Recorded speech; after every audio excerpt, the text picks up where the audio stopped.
Part 1. You will hear a customer phoning a builder to discuss some work she would like him to do on her home. First, you have some time to look at questions 1 to 6.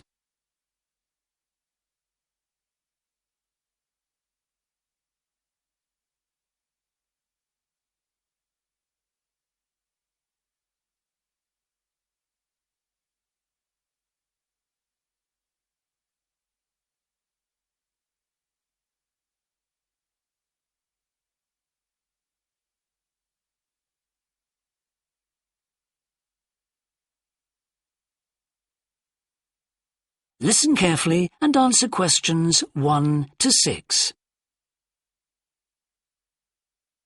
Thorndike's? Good morning. Is that Mr. Thorndyke? Speaking. How can I help? I've got quite a few things which need painting and fixing in the flat, and I wonder whether you'd be able to do the work. I'm sure I'd be able to help, but let me take down a few details. Yes, of course. Well, firstly, how did you hear about us? It was my friend May Hampton. You did some excellent work for her a couple of years ago. Do you remember? Oh, yes. That was in West Park Flats. Lovely lady. Yes, she is.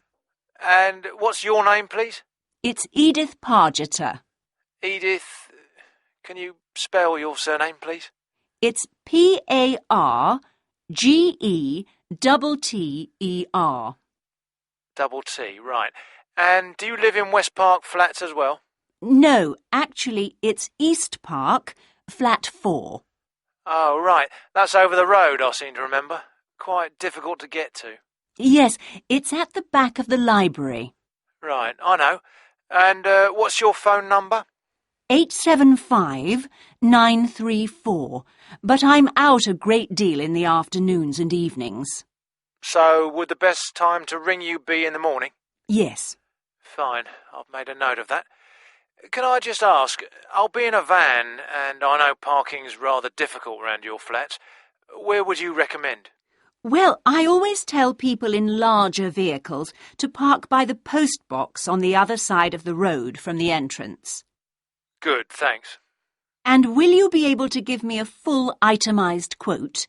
Oh, yes, I'll list all the jobs separately with individual prices. That'd be a great help. No problem. Before you hear the rest of the conversation, you have some time to look at questions 7 to 10.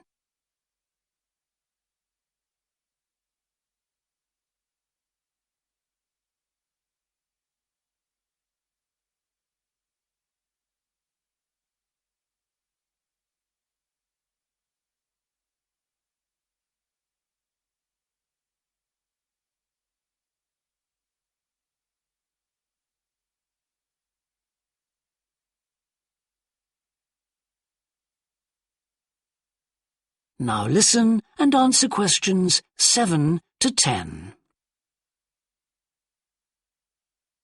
Now, what would you like me to do?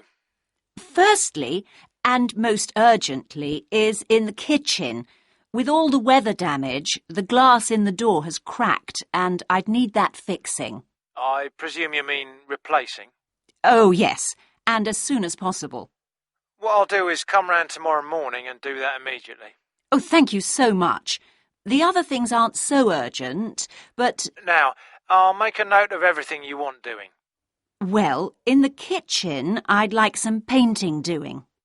All the kitchen walls? Just the area over the cooker. It's very greasy. Right, it does tend to get that way. Yes. Well, if you want a proper job done, what I'd need to do is strip the old paint and plaster it about a week before I paint it. Of course. Now, May tells me you also do work in the garden. That's right. Well, I'd like you to replace a fence. Just one? Yes, at the far end. Fine, shouldn't be a problem. And that's the lot.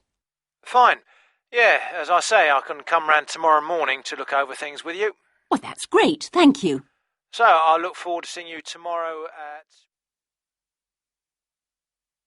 That is the end of Part 1. You will now have half a minute to check your answers.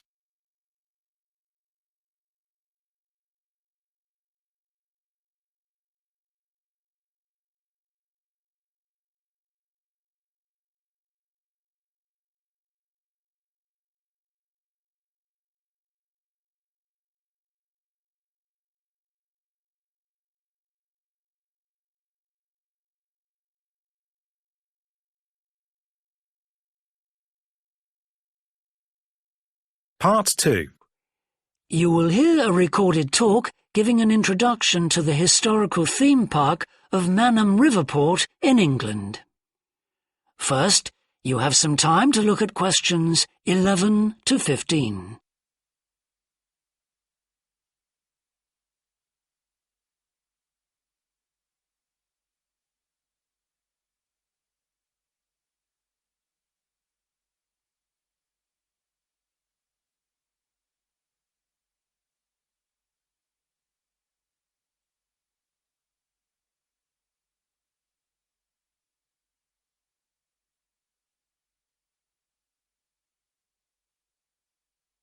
Now listen carefully and answer questions 11 to 15. Welcome to Manham Port, where 1,000 years of history are brought to life. All the family can enjoy a day out at Manham. Visit our copper mine. See models of the machinery it used. Have your photo taken in 19th century costume.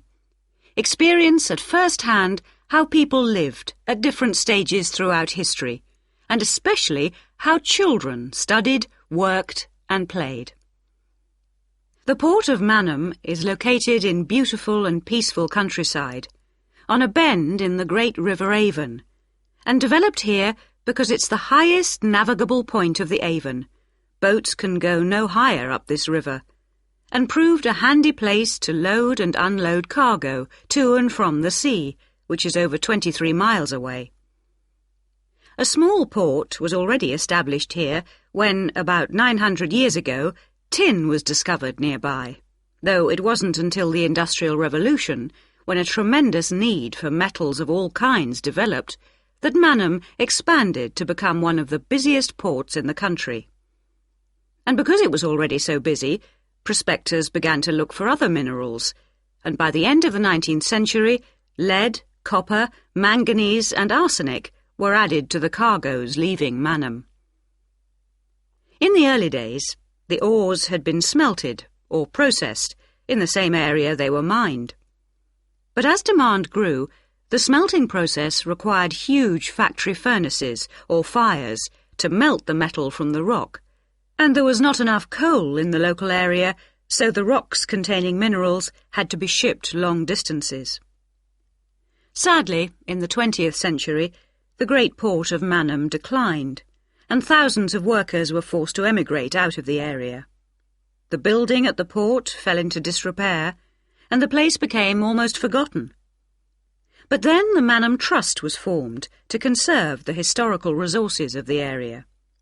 It organised scores of local volunteers to remove undergrowth to find the original outlines of the installations.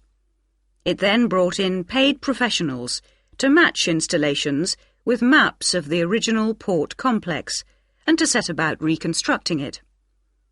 Today, you can see the results of this ambitious programme of restoration. The intention, and we believe this will be realised before the end of the year, is to return Manham Port to the condition it reached at its peak as the greatest copper port in the country. Before you hear the rest of the talk, you have some time to look at questions 16 to 20.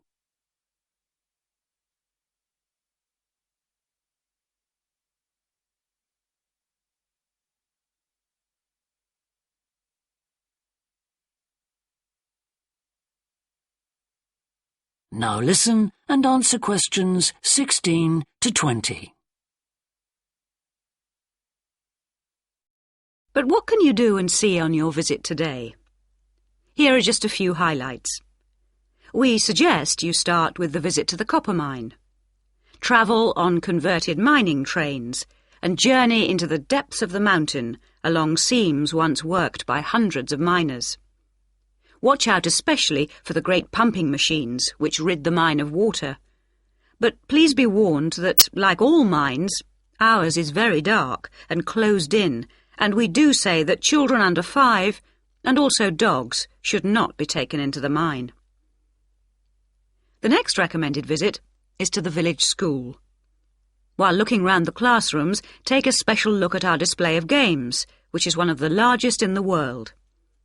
and it's recommended that you time your visit to coincide with a guided tour. This will give you the opportunity to ask lots of questions. Near the school is the beautiful old sailing ketch called the George. You're welcome to board the boat and look round the cabins. Look out for the ship's wheel, which was missing until only 5 years ago, when it was dredged out of the silt by a local fisherman. We have no idea how it got there, but it's been polished and proudly restored to its original place on the boat. Please take care going down the ladders if you wish to visit the lower deck. We don't recommend you allow young children to use them. So we hope you have a memorable visit to Manham Port, and will tell your friends all about us. That is the end of Part 2. You now have half a minute to check your answers.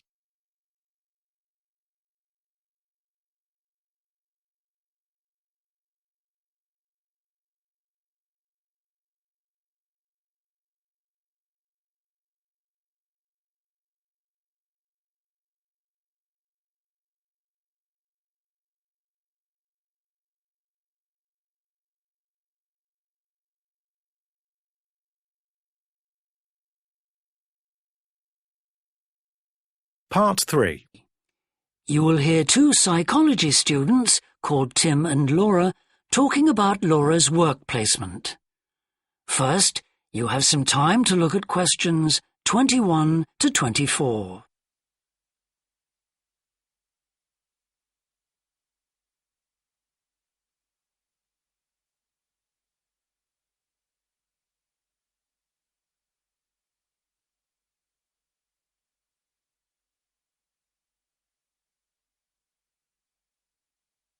Now listen carefully and answer questions 21 to 24.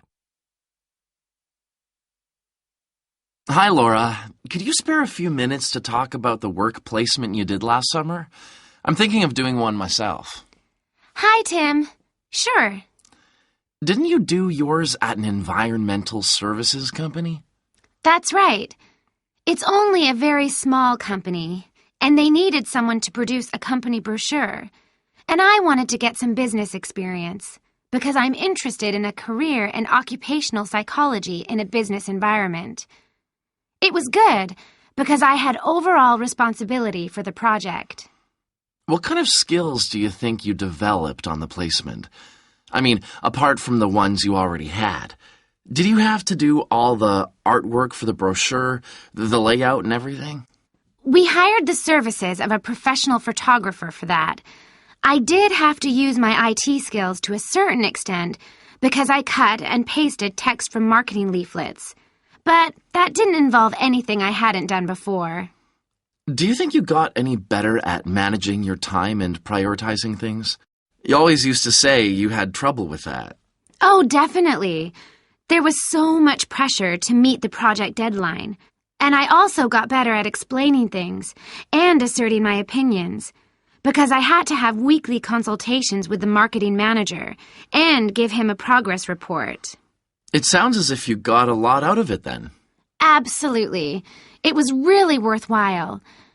But, the company benefited too. Yes, they must have done. After all, if they'd used a professional advertising agency to produce their brochure instead of doing it in-house, presumably they'd have paid a lot more. Oh, yes. I worked it out. It would have been 250% more, and I thought the end result was good, even though we did everything on site. The company has quite a powerful computer, and I managed to borrow some scanning software from the university. The new brochure looks really professional. It enhances the image of the company straight away. So, in the long run, it should help them to attract clients and improve their sales figures? That's the idea, yeah. Before you hear the rest of the discussion, you have some time to look at questions 25 to 30.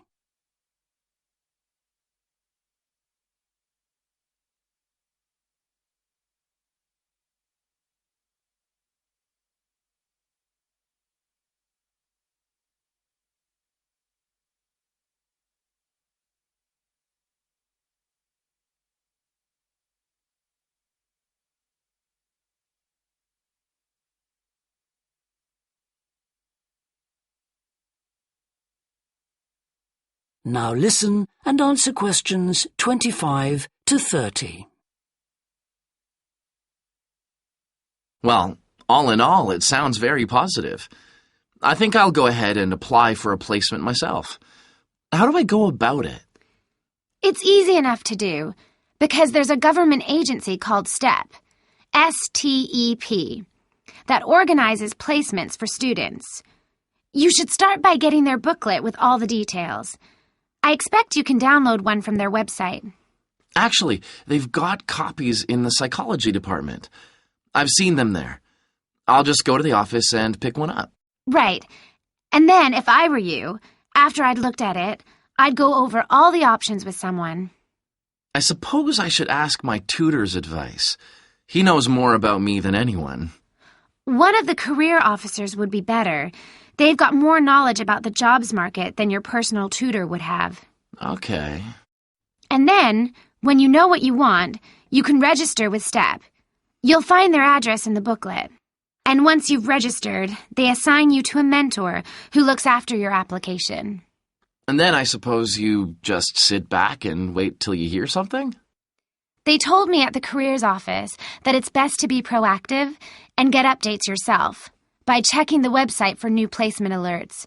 Your mentor is supposed to keep you informed, but you can't rely on that. I don't suppose it's a good idea to get in touch with companies directly, is it? Not really. But it is the company who notifies you if they want you to go for an interview. You get a letter of invitation or an email from personnel department. And do I reply directly to them? Yes, you do. STEP only gets involved again once you've been made a job offer. Right. So once you've had an interview, you should let your mentor know what the outcome is? I mean, whether you're offered a job and whether you've decided to accept it? That's right. They'll inform the careers office once a placement has been agreed, so you don't have to do that. Is that all then? More or less.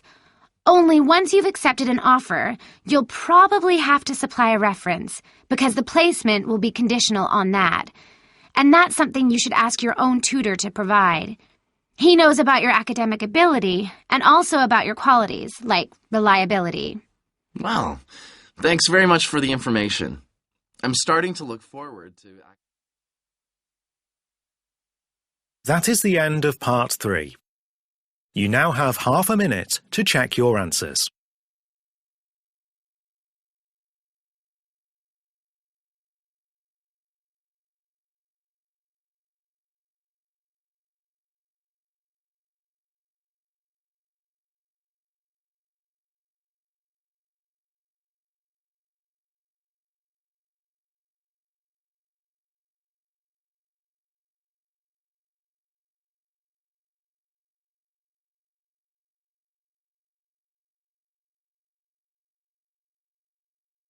Part 4.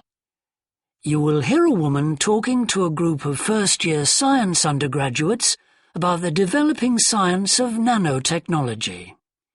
First, you have some time to look at questions 31 to 40.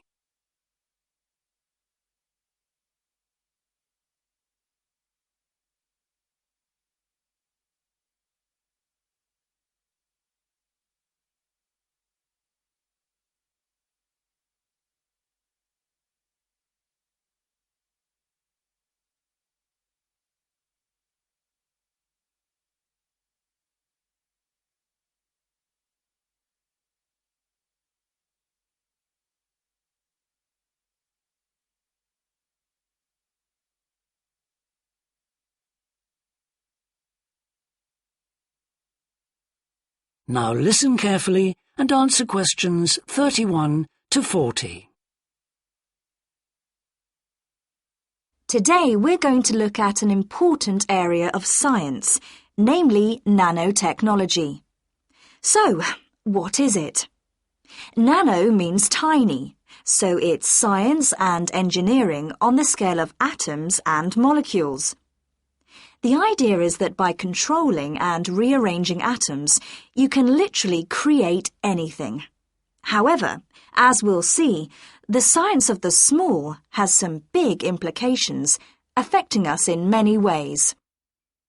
There's no doubt that nanotechnology promises so much for civilization. However, all new technologies have their teething problems. And with nanotechnology, society often gets the wrong idea about its capabilities. Numerous science fiction books and movies have raised people's fears about nanotechnology, with scenarios such as inserting little nanorobots into your body that monitor everything you do without you realizing it, or self-replicating nanorobots that eventually take over the world. So, how do we safeguard such a potentially powerful technology? Some scientists recommend that nanoparticles be treated as new chemicals, with separate safety tests and clear labelling. They believe that greater care should also be taken with nanoparticles in laboratories and factories. Others have called for a withdrawal of new nanoproducts, such as cosmetics, and a temporary halt to many kinds of nanotech research. But as far as I'm concerned, there's a need to plough ahead with the discoveries and applications of nanotechnology. I really believe that most scientists would welcome a way to guard against unethical uses of such technology. We can't go around thinking that all innovation is bad, all advancement is bad. As with the debate about any new technology, it is how you use it that's important. So, let's look at some of its possible uses.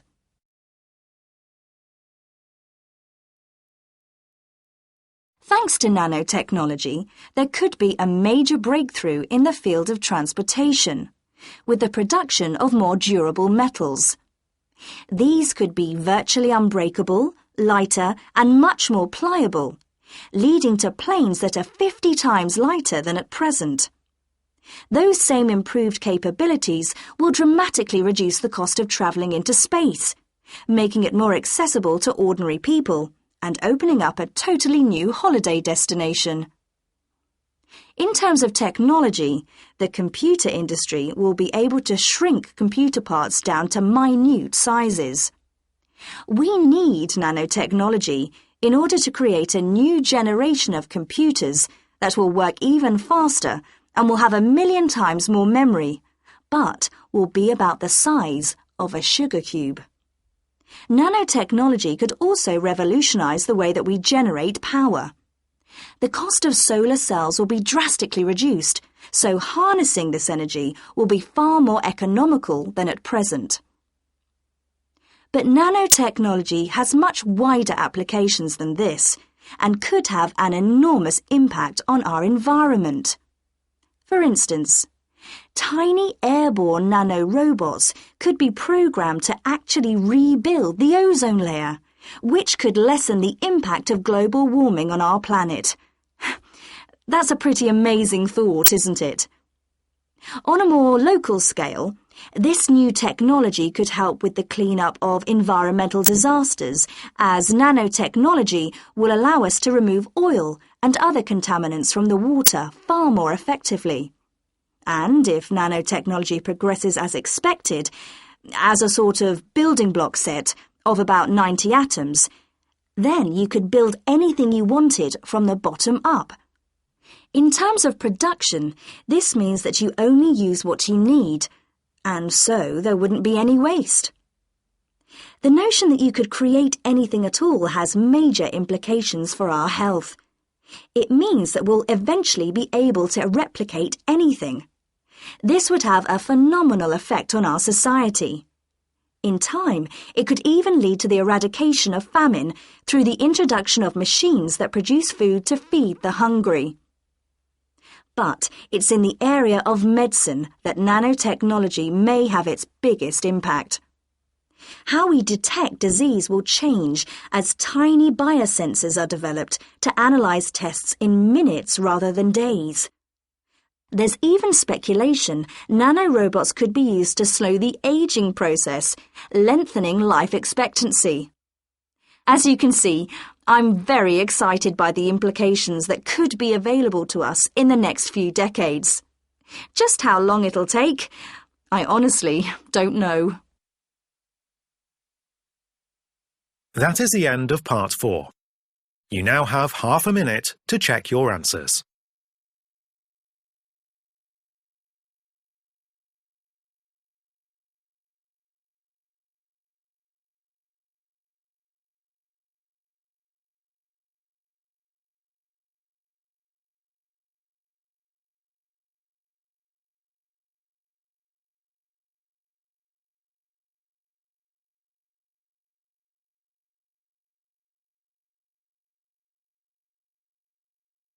That is the end of the listening test.